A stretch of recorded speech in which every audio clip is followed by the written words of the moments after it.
Welcome to this full paper walkthrough for Pearson Edexcel Maths GCSE Paper 2 Higher from November of 2021. For each question in this paper, I'll give a short breakdown of the relevant topics that are involved and then go into my worked solution for that question.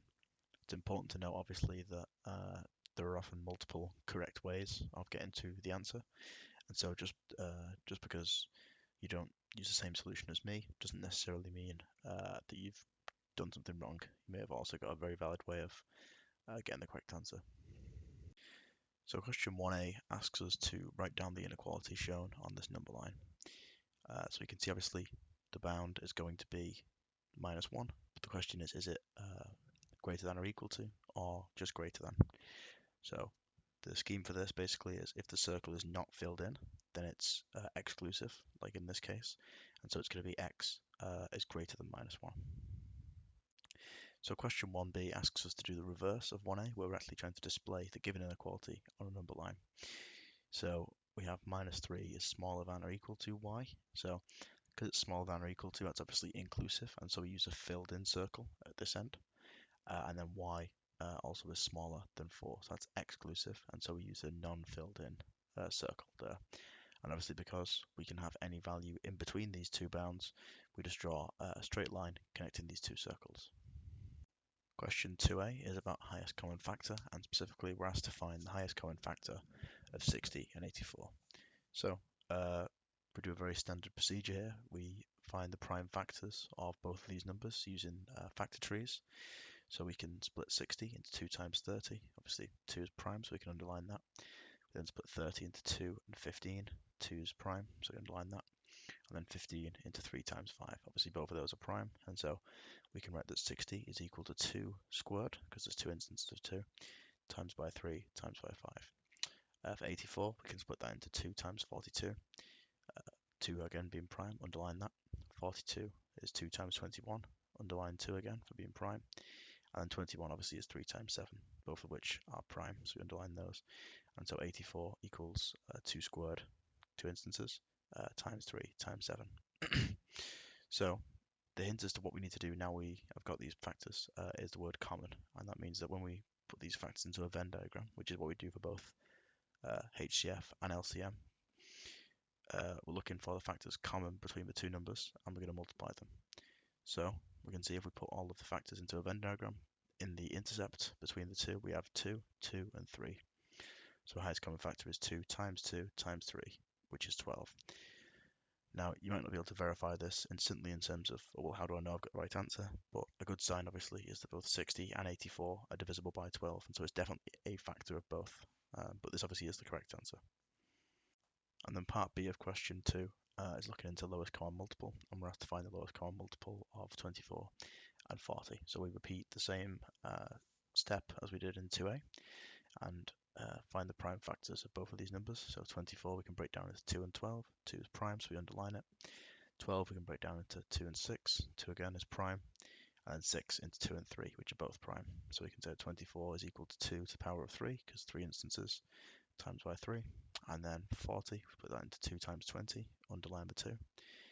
20 we split into 2 times 10, again underline the 2. And then 10 into 2 times 5. So there's 3 instances of 2, 1 instance of 5, so 40 is 2 to the power of 3 times 5. So again, we make a Venn diagram of all the prime factors, and then we've got exclusively 24, we have 3, exclusively 40, we have 5, and then in the intercept we have 3 instances of 2. So to find the lowest common multiple, we need to use all of the factors in some form, because obviously, for these to sort of multiply together and make some bigger number, they're going to need to include all the factors. So we just use each factor once, as it's mentioned, so we don't accidentally overcount, for example, these 2's that are part of both. And so the lowest common multiple is 3 times 2 times 2 times 2 times 5. Again, this is a calculator paper, so we could use our calculator for this, and that's 120. And again, it can be hard to verify that this is the correct answer, but again, a good sign that we can use is that 120 is a multiple of 24 and 40, and 120 is the correct answer for this question. Question 3 is looking at speed, distance, and time graphs, and we're told that Sam drives his car on a journey, and we're given the travel graph for the first 15 minutes of his journey. So we've got the distance travelled in kilometres on the y-axis and the time of day on the x-axis. And part A asks us to work out Sam's speed in kilometres per hour for the first 15 minutes of his journey. Now, one of these important sort of equations we need to remember is speed equals distance divided by time. So to find his average speed, we just need to divide the distance that he travels by the time that he takes to travel it. So we can see, obviously, it even says up here that he takes 15 minutes, 10 o'clock till 10:15, and in that time he travels 20 kilometers. The important part, obviously, is that we want speed in kilometers per hour, so we can't use 15 minutes. We have to use its equivalent in hours. So 15 minutes is a quarter of an hour, or 0.25 hours.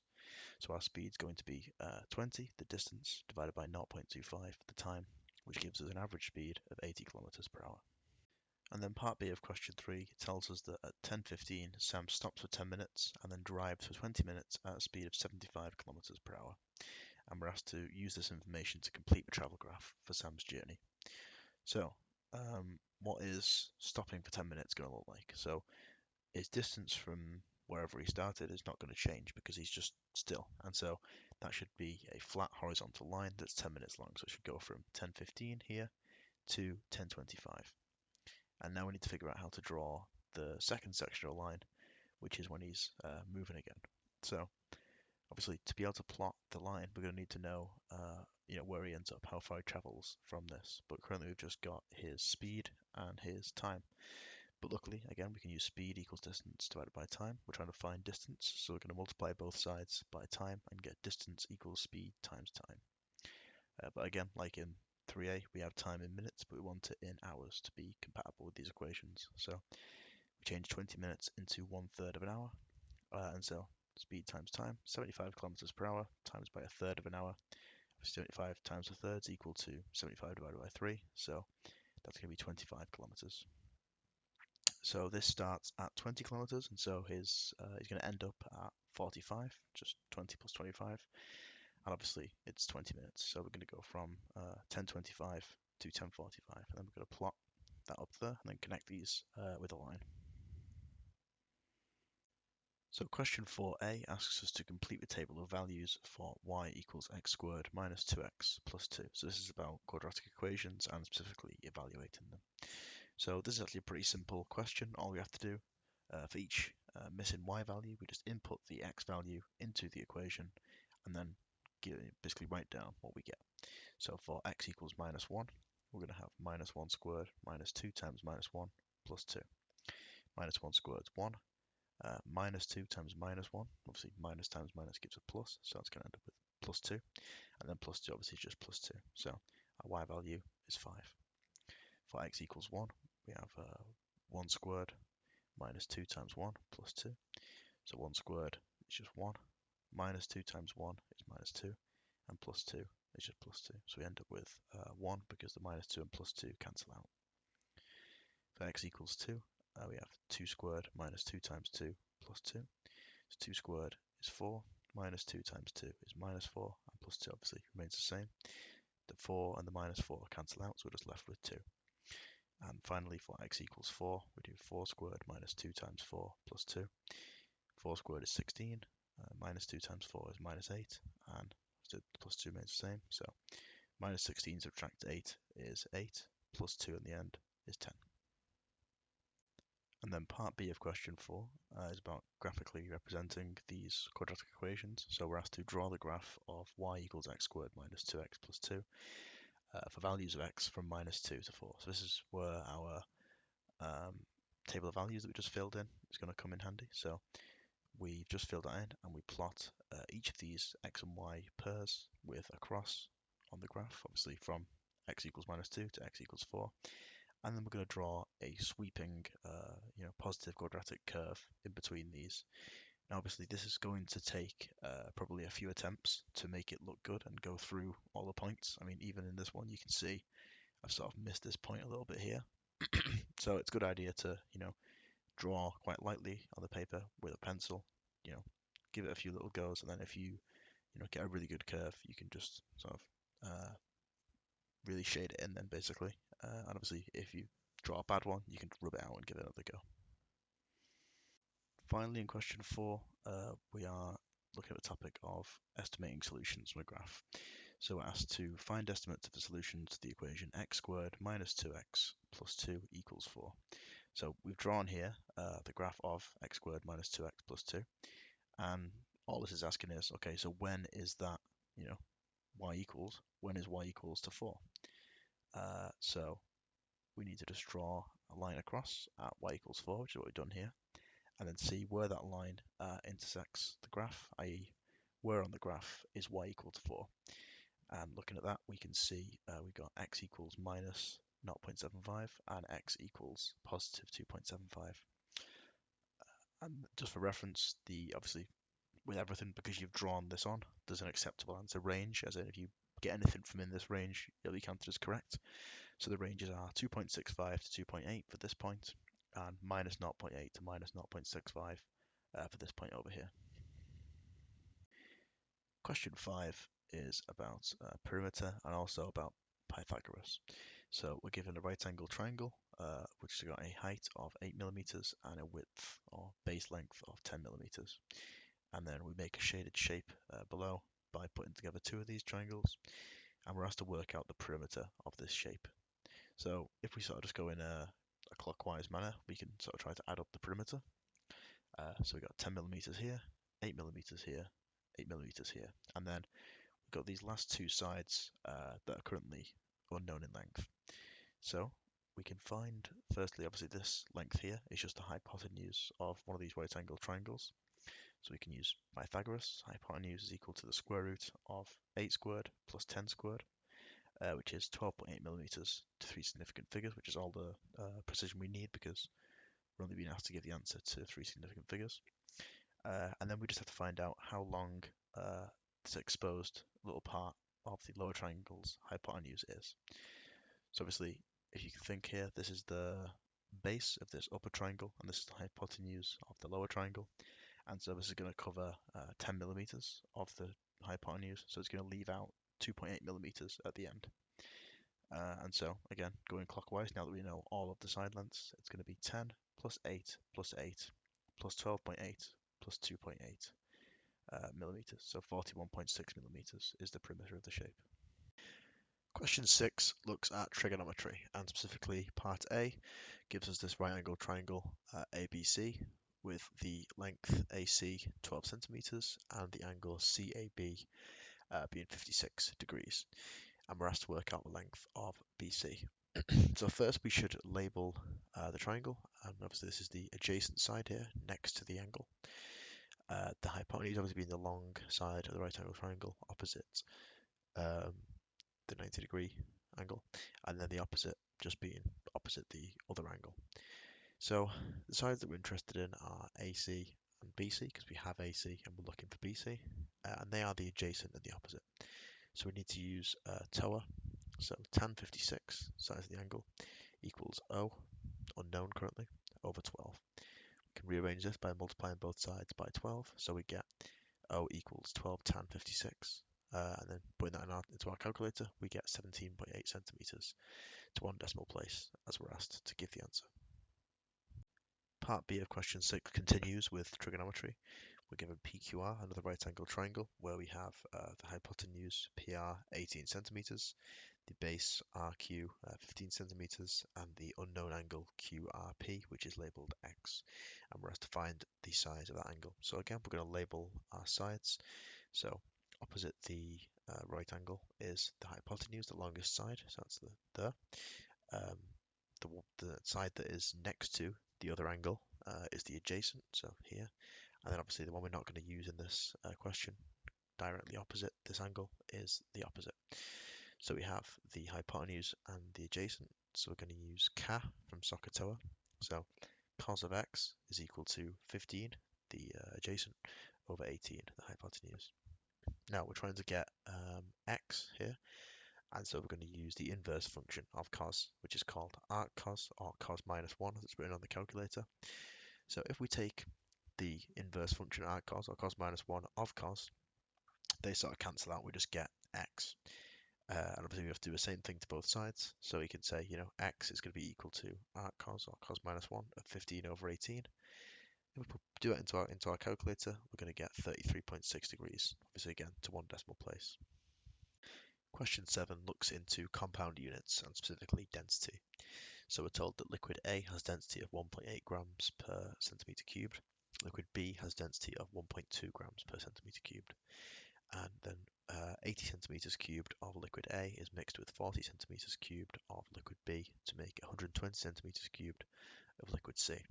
So the important equation we need to know here is density, which is represented by the Greek letter rho, is equal to mass divided by volume. So to find the density of C, we need to know both the mass and the volume of liquid C. We know the volume is going to be 120 centimeters cubed, and we just need to find the mass. We can rearrange this equation, multiplying both sides by volume to get mass equals rho V, so density times volume. So for liquid A, the mass of liquid A, 1.8 density times by 80, the volume, so 144 grams. And then for B, density of 1.2 times by volume of 40 centimeters cubed to get 48 grams. So the mass is just going to be these two combined. Again, we can use our calculator. 144 plus 48, so the mass of C is 192 grams. And so finally, we just use this equation. Density of C is 192 grams divided by 120 centimeters cubed, which gives us 1.6 grams per centimeter cubed. Question 8 looks into frequency tables, and we're given a grouped frequency table for the time in minutes taken by 50 people to solve a puzzle. So we've got a time, t minutes, 0 to 10, 10 to 20, all the way up to 50 to 60, and the appropriate frequency next to it. Brian was then asked to draw a cumulative frequency table for this information, and this is what is given down here. So cumulative frequency, as opposed to regular frequency, we're looking at different individual intervals. Cumulative frequency looks at basically everything in all previous intervals added together. So what's the issue? What's been done here? Well, these intervals that Brian has given are not cumulative because these are just the same individual intervals. What Brian should have done is written, naught smaller than t smaller than equal to 10, and then naught smaller than t smaller than equal to 20, and so on and so forth. So all of these intervals should begin with 0 and have the same upper bound is the issue. Question 9 looks into data visualization, and specifically part A is looking into box plots. So the box plot we're given here shows information about the length of time in minutes that people waited to see a doctor at a hospital on Monday. We've got the box plot here, and we're asked to work out the interquartile range of the information given above. So firstly, what does interquartile range actually mean? So you might have heard before of the upper and lower quartile. And effectively, if we think of the median of a data set being the very middle when we order it from smallest to largest, then the lower quartile is 25% of the way along the ordered list, and the upper quartile is 75% of the way along the list. And on a box plot specifically, these upper and lower quartiles are the left, so the smallest edge is the lower quartile of the box, and the right side, so the greater side basically, is the upper quartile. So the interquartile range is a difference between upper and lower quartile, so we need to pull out those pieces of data from the box plot and then find the difference. So looking at this graph, the lower quartile is 50 minutes, the upper quartile is 188 minutes, and so the interquartile range is going to be 188 minus 50, so 138 minutes. And then part B of question 9 gives us a statement. Says Becky says that 50% of the people waited for at least 2 hours. And we're asked, is Becky's statement correct? And asked to explain why. So on a box plot, the median is this line through the middle of the box. And we can see that is dead on 120 minutes, which is obviously 2 hours. We know a property of the median obviously is 50% of the data set is above and 50% of it is below. So to say that 50% of people waited for more than 2 hours, so this bit here, would be correct. So part C of question 9 then gives us another data set. It's the waiting times for people at the same hospital but on Tuesday. So we get the shortest time, lower quartile, median, upper quartile, and longest time. And when Becky was asked to compare the distributions for Monday and Tuesday, she came to the conclusion that people had to wait longer on Tuesday than on Monday. And we're asked to give a reason why Becky might be wrong. So if we just look at these two data sets, we can see the median on Monday is 120 minutes, whereas on Tuesday it's only 100 minutes. So generally we tend to use median or mean as like an overall representation of a data, and we can see that using that, the median wait time on Tuesday is actually shorter than on Monday, and that's why Becky is wrong. Question number 10, it looks into compound interest. So we're told that Louise invests X pounds in better investments for 3 years, and that Sadiq invests X pounds in County Bank for 3 years. So better investments gives compound interest of 2.5% per annum, and annum just means per year. County Bank gives compound interest 2% per annum for the first 2 years, and then 3.5% per annum for each extra year. So we're told that at the end of 3 years, the value of Louise's investment is £344,605. And we're asked to work out the value of Sadiq's investment at the end of the 3 years. So we're given sort of the end state of Louise's investment, and because we know how to deal with compound interest, we can sort of work back to get what X pounds is. Obviously, they both invested the same amount, X pounds, and then we can go forwards from Sadiq's initial X pounds to find out the value of his at the end of the 3 years. So the standard equation for compound interest, Vt, so the value of the investment at a certain time, is equal to V naught, that's the investment value of the investment initially, times by r to the power of t, where r is the interest multiplier and t is the amount of time. So we can plug in the numbers we've got from Louise's investment. So Vt at the end after 3 years, £344,605. V0 is what we're looking for, is X pounds. And our rate, obviously we know 2.5%, we've got to change that to a multiplier. So that becomes 1.025 because it's added, it's getting bigger rather than getting smaller.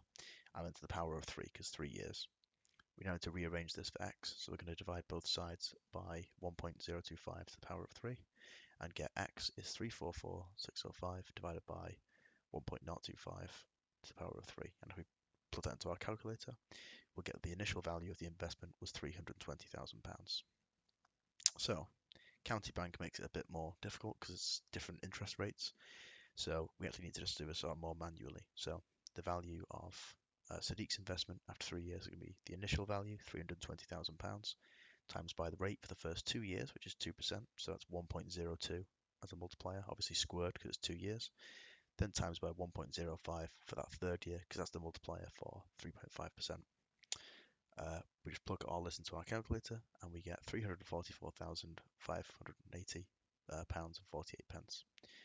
And obviously we're dealing with money, and so we're going to sort of just ignore anything after the second decimal place. We're going to just round there to find, the value in pounds and pence and give that. So question number 11 is looking into linear equations, and so we're given a sketch of the line L where we've got the point P at -6, 0, the point Q at 0, 3, and the currently unknown point R further along the line.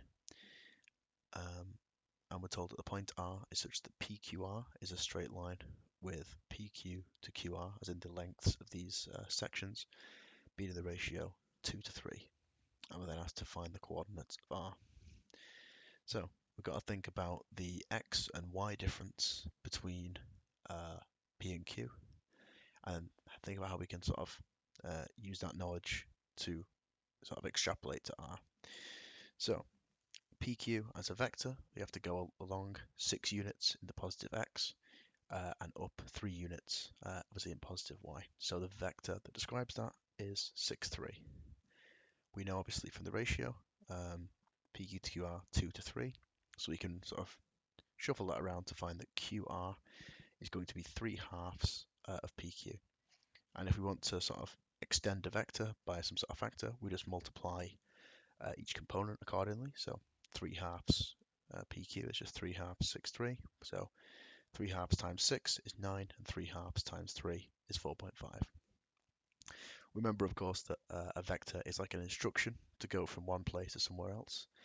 So obviously QR is going to be the instruction to get from Q to R. So we apply this vector to this coordinate. So yeah, as we said here, R equals Q plus QR. So 0, 3, and then plus 9, 4.5. again, we just add the components. So 0 plus 9 is 9, and 3 plus 4.5 is 7.5. So the coordinate of r is 9, 7.5. Part B of question 11 looks into the gradient of lines, and we're asked to find an equation of the line that is perpendicular to L and passes through the point Q. So first of all, what does perpendicular mean? So perpendicular describes two things that are at 90 degrees to each other. So in this case, it's going to be a line that sort of goes like this, and we're asked to find that line that passes through Q. So an important piece of knowledge here is that the gradients of perpendicular lines multiply to make -1. So if we have one gradient, we can find the gradient of the perpendicular line. And obviously we've got some data here that we can use to find the gradient of the line L. So we know the gradient is rise over run, or change in y over change in x. So in this particular segment here, obviously, we can see the change in y is 3 and the change in x is 6. And obviously because it's a linear equation, that gradient's going to hold. So gradient 3 over 6, or a half. So using the -1 rule, we can sort of put this together to find that the gradient of the line perpendicular to L must be -2. Obviously, -2 times a half is going to make -1, as we expected. So to find the equation of a line, we need both a gradient and a y-intercept. So we have, obviously, gradient is -2, but we now need to find its y-intercept. Now it passes through Q, which is 0, 3. Now remember that a y-intercept is the y-coordinate when we cross the y-axis. So obviously if it goes through Q, that is where it crosses the y-axis, which is just 3. So the equation of this line is y equals -2x plus 3. So question 12 looks at expanding brackets, and we're given 3 sets of brackets, so we know it's going to end up as a cubic equation because we've got x in all 3 brackets. And expanding 3 sets of brackets in one go is very difficult, so instead we're going to expand 2 and then expand the last one after. So we're going to expand the leftmost 2 here. So x times 3x is 3x squared. X times 2 is plus 2x.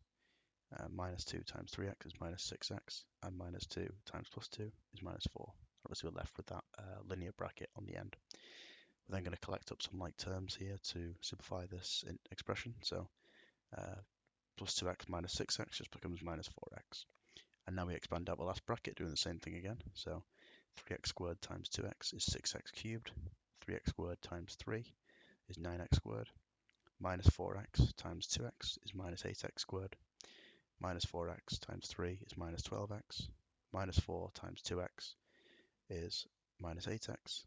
And -4 times 3 is -12. And again, we're going to collect up the like terms. So 6x cubed just on its own. 9x squared minus 8x squared becomes just plus x squared. -12x minus 8x becomes -20x. And obviously -12 on its own, so it remains -12. So our final expression should be 6x cubed plus x squared minus 20x minus 12. So question 13 looks into an often overlooked topic in GCSE Maths, which is Combinatorics. And that's basically where, you can tell from the name a little bit, it's where we've got a bunch of different things, sometimes in different categories, and we're looking at how we can put together the combinations of those things. So we're told that in a school there are 16 teachers and 220 students, of which 120 are girls and 100 are boys. And we're told that one teacher, one girl, and one boy are going to be chosen to represent the school. And we're asked to work out the number of ways there are to choose one teacher, one girl, and one boy. Now, the important principle we need to recognize here is that just because we choose one teacher, that doesn't impact which girl we have to choose or which boy we have to choose. And so you can imagine basically that for each of the 16 teachers, imagine each one of those possibilities. We could then choose any of the 120 boys, any of the 120 girls, sorry. And then also, again, for each option further down that tree, you can then choose each of 100 boys. And so looking at the very end of that tree, looking at all the different options, we can make the different distinct combinations. And so we have to multiply all the different numbers of choices. So that is 16 teachers times by 120 girls times by 100 boys, which gives us 192,000 choices.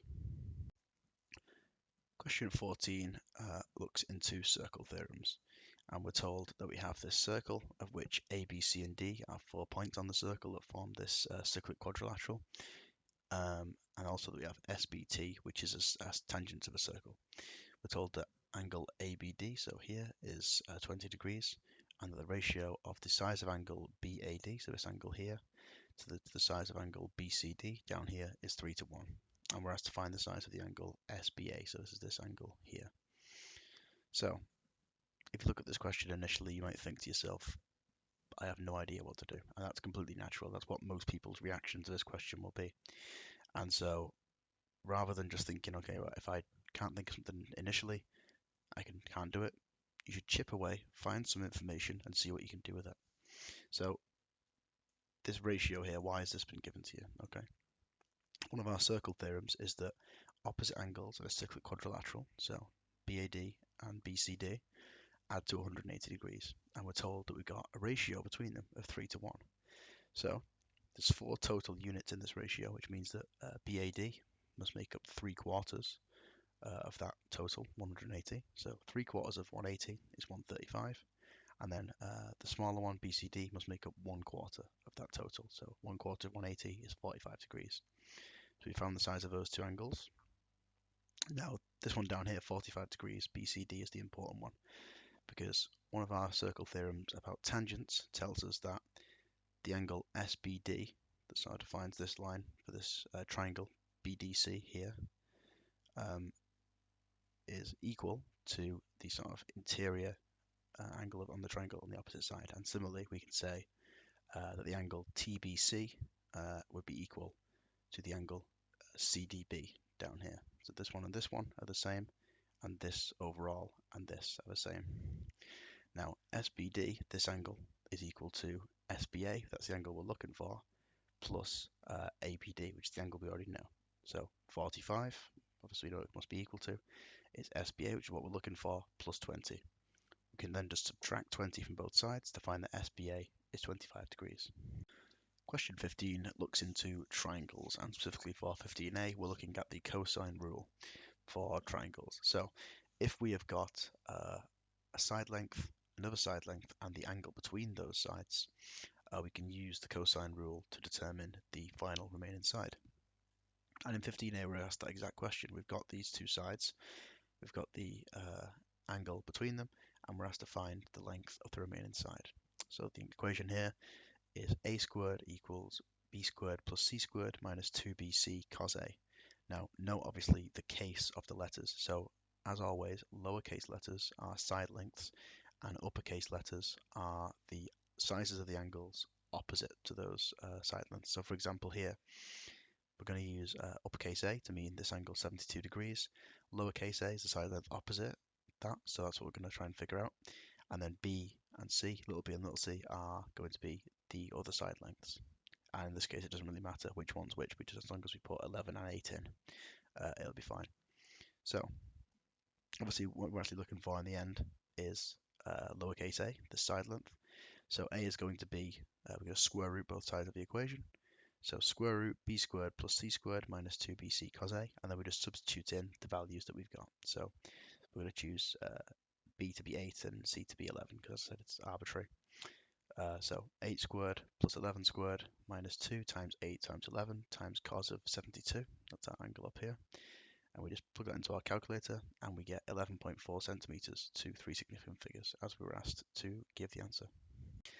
And then question 15b asks us to carry on with this triangle and find the area of the triangle. Now, a mistake that you could make here is to use half base times height, and of course that only applies when we know the height. So for example, if we assigned 8 to be the base length, for example, what's the height? Well, it's not, you might be tempted to say that it's 11 centimeters, but actually it would be defined by a line that goes perpendicular to AC, and it goes up to sort of the equivalent height of point B.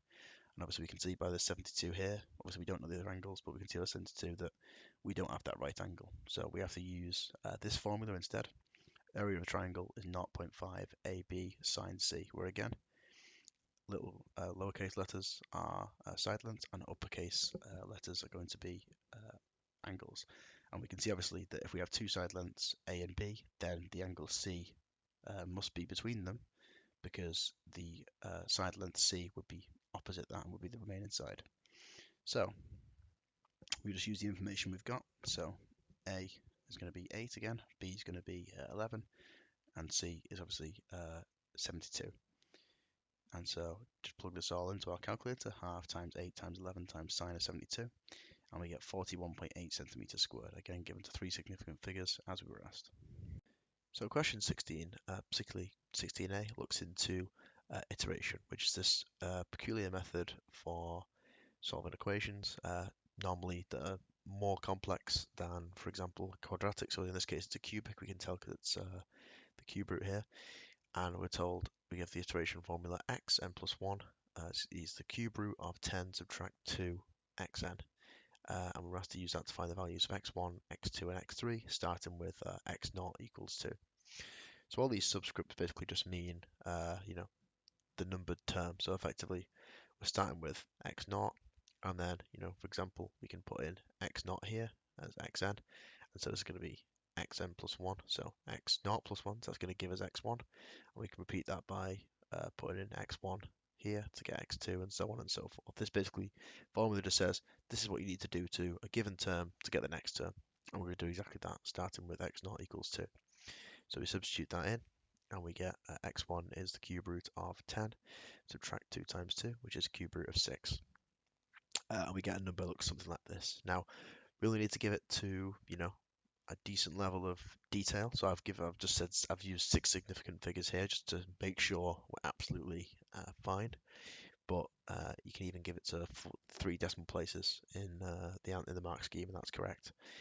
Obviously, if you're doing this on a calculator, you should use the answer button to substitute these values back into the next iteration. So that allows you to just put the exact value back in. So we're going to do that here. So x2 equals the cube root of 10 minus 2 times our value of x1, which gives us this number. And then x3 equals the cube root of 10 minus 2 times our value of x2, which gives us this number. So we just write all these 3 down, and that's it. Now 16b asks us to think about these values that we obtained in part A, and we're told that these are estimates of the solution of an equation of the form x cubed plus ax plus b equals 0, where a and b are integers, and we're asked to find the value of a and the value of b. So this basically takes us back to the question of what iteration actually is, and this is effectively starting with a good guess for the solutions of one of these equations, and then by using a rearranged form of the equation, we sort of get closer and closer to the real solution. So we should start with what that formula actually is. This is saying that our next sort of improved guess is equal to the cube root of 10 minus 2 times our last guess, right? So let's imagine a scenario where we have the best possible guess. In fact, it's such a good guess that it is correct. It's the solution, right? Then we can just label both sides of that as x, because if we get to the solution, then if we do the formula again, we're just going to keep getting that solution. So we say x is equal to the cube root of 10 minus 2x. We cube both sides. We get x cubed equals 10 minus 2x. And then we just rearrange to get into this sort of standard form to get x cubed plus 2x minus 10 equals 0. And so in this case, a is equal to 2 and b is equal to minus 10. Question 17 looks at histograms. And we're told that some people took part in the first round of the competition, and the histogram gives information about the scores of these people in the first round. So on the y-axis, as we always have for histograms, we've got frequency density, and on the x-axis, we've got the first round score out of 40. We're told that 20% of the people who did the first round got a score high enough to qualify for the second round, and we're asked to work out an estimate for the score needed to qualify for the second round. So the important thing to remember about histograms is that frequency is given by area, not by the height of the bars. And that's obviously why the y-axis is labelled frequency density and not just frequency. So to find the 20% sort of highest scores, we need to find the 20% furthest right area, because in this graph, further right it denotes a higher score. So firstly, let's calculate the total area of the whole histogram, bar by bar. And so we're going to use the small squares to measure area here. So the leftmost bar has an area of 40, this bar 160, this bar 220, and this bar 180. So our total area is 40 plus 160 plus 220 plus 180, which is 600 small squares. And so the top 20% is going to be the rightmost 120 small squares. So obviously that's smaller than 180, and so all of those squares are going to be, somewhere in the right right-ish bit of this final bar. And obviously we know 120 is 2/3 of 180, so it's going to be the rightmost 2/3 of that. The bar is 15 squares wide because it goes from 25 to 40, and so the rightmost 2/3 will be the rightmost 10, basically. And so that's the 30 to 40 region, so the passing score must be 30.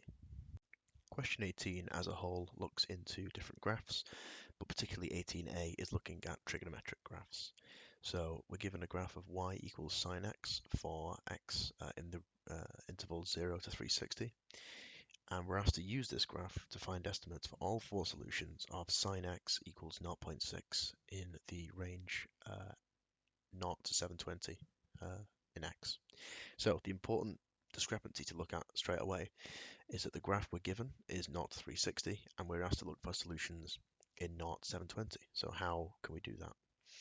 The answer that you might know from your knowledge of trigonometry is that sine x is periodic, and that means that it repeats after a certain amount, and that is after 360. We can see obviously it comes back to 0, like it starts out at 0, and it does the exact same thing again every 360 degrees. So anything that happens in this first 360 degrees will be repeated 360 degrees further on in the graph, and obviously that's the case in the interval 720, right? So when we say, the solution of something, we're looking for, okay, so when is this true? When is sine x equal to 0.6? Here's our graph of sine x, and so we're looking for when, y is equal to 0.6. So we're going to draw on that line of y equal to 0.6, which as we can find on this graph here is going to be 6 little squares up from 0. And then we look where this line of y equals 0.6 intercepts the graph.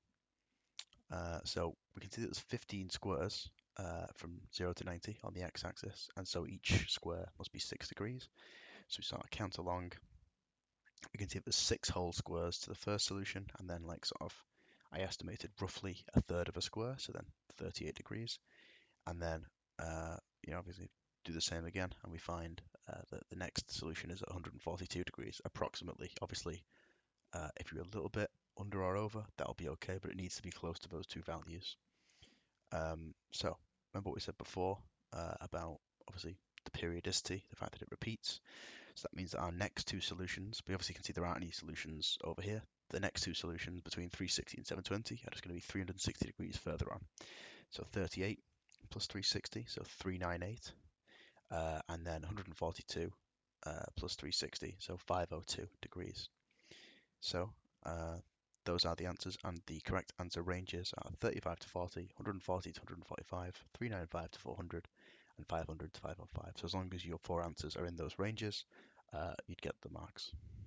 And then question 18b looks into graph transformations. So we're told that the graph of y equals sine x is reflected in the x-axis, and we're asked to write down an equation of the reflected graph.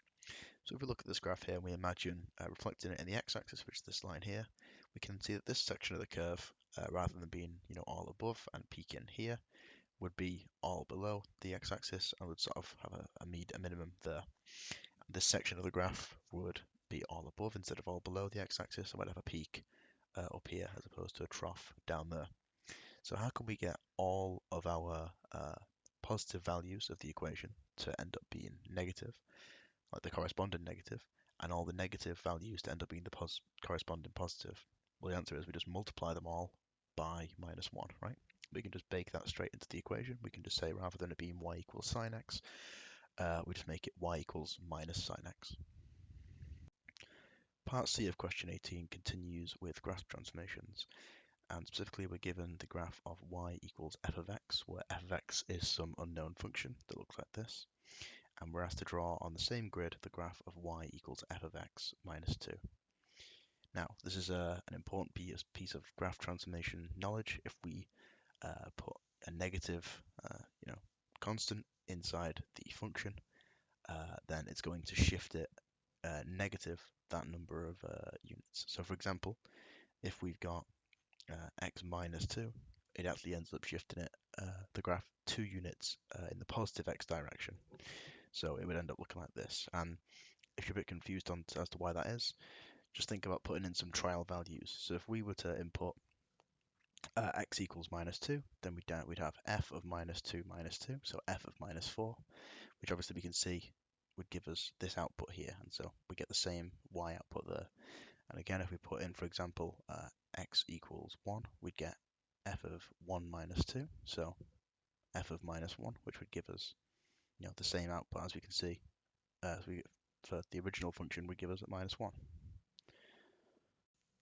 Question 19 looks into similar shapes and scale factors. So we're told that A, B, and C are three spheres, where the volume of sphere A is 125 centimeters cubed, and the volume of sphere B is 27 centimeters cubed.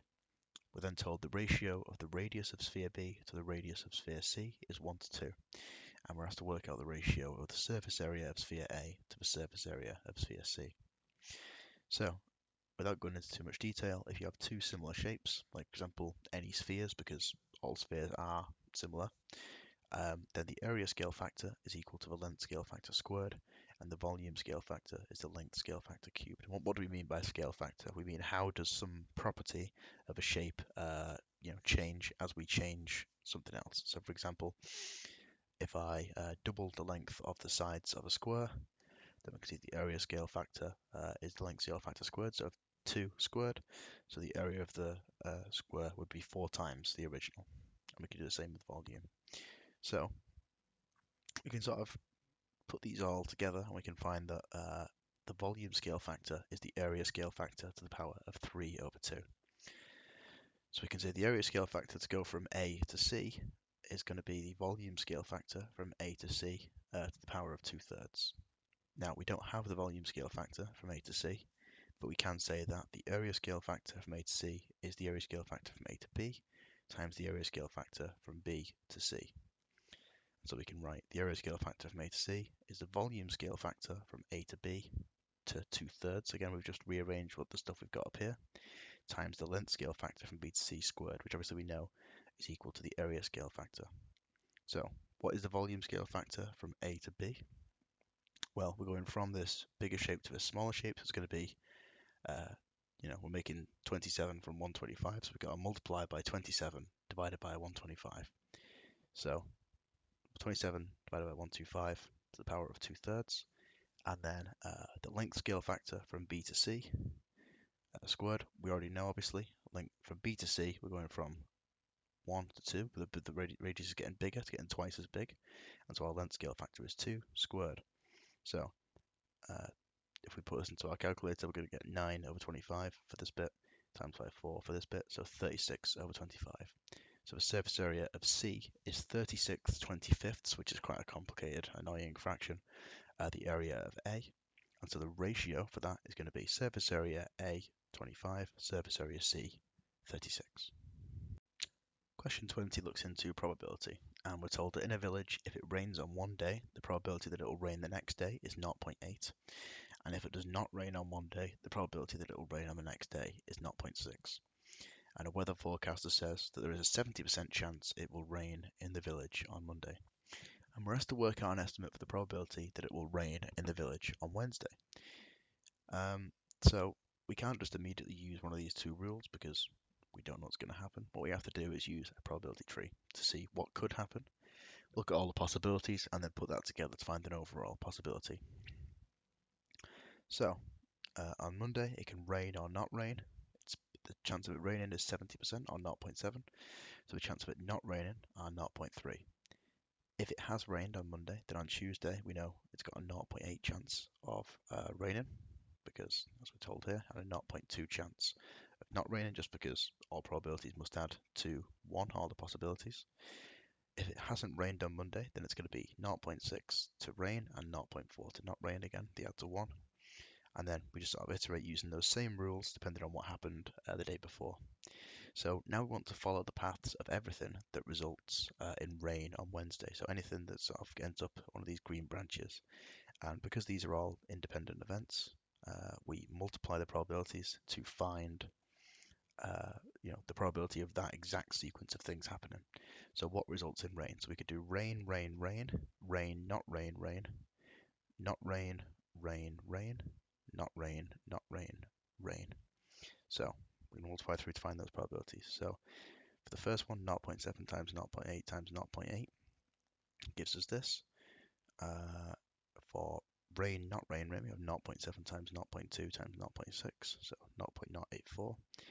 For not rain, rain, rain, so this, then this, then this, we have 0.3 times 0.6 times 0.8, so 0.144. And then for not rain, rain, we have 0.3 times 0.4 times 0.6, so 0.072. Now, any of these possibilities would, get to our condition that it does rain on Wednesday, and so we're going to add them all to find the probability that it will just rain on Wednesday from one of these things happening. And so we get 0.78, which is the probability that it will rain on Wednesday. So the final question, number 21, is looking at bounds on values. So the time period t seconds of a simple pendulum of length L centimeters is given by the formula t equals 2 pi times the square root of L over G. We're told that Katie uses a simple pendulum in an experiment to find an estimate for the value of G, and these are her measurements. So L, the length of the pendulum in centimeters, is 52.0, correct to 3 significant figures. And T, the time period, is 1.45 seconds, correct to 3 significant figures. We're asked to work out the upper and lower bound for the value of G, and to use pi equals 3.142. So if we're trying to calculate G, we need to rearrange this formula first to make G the subject. So the way we do that is by squaring both sides to get t squared equals 4 pi squared times L over G. And then we multiply both sides by G and divide both sides by t squared. So we move t squared into the denominator here and G just up front here. So we get G equals 4 pi squared times L divided by t squared. So if we want to find the upper bound on G, then we need to maximize the numerator and minimize the denominator. So 4 pi squared is just a constant because pi, and therefore pi squared is just a number, but L has a bit of variance because it's only to a certain accuracy. So what's the largest value of L that would still round to 52.0 if we're doing 3 significant figures? Well, it's going to be 52.0499999, right? Off infinite number of nines. The thing is, that's infinitely close to 52.05, so we can just type 52.05 into our calculators and get the same answer. It won't be any different. And the minimum value of t that would still round up to 1.45 is going to be 1.445, so the same principle in the opposite direction. So we substitute these values in, so g is 4 times our value of pi, 3.142 squared, times 52.05, that's our maximum of L, divided by 1.445 squared, that's our minimum value of t, and we get 984 centimeters per second squared, which we give the answer to 3 significant figures because they're the same as the given values. To find the lower bound on G, we just do the opposite. So we need to minimize L in the numerator and maximize T in the denominator. So the minimum we can get for L, that will still round up, is going to be 51.95, and the maximum for T will be 1.454999. Again, same principle, we can just give that as 1.455 because it's so incredibly close to the actual number that's obviously infinitely long in terms of its digits, that it'll just give us the same answer. And so using this, G is 4 times our value of pi squared times 51.95, our minimized L, divided by 1.455 squared. And we're going to get 969 centimeters per second squared. And obviously, the actual value of G is 981 centimeters per second squared, so it does fit in between these bounds. So Katie had quite a good experiment.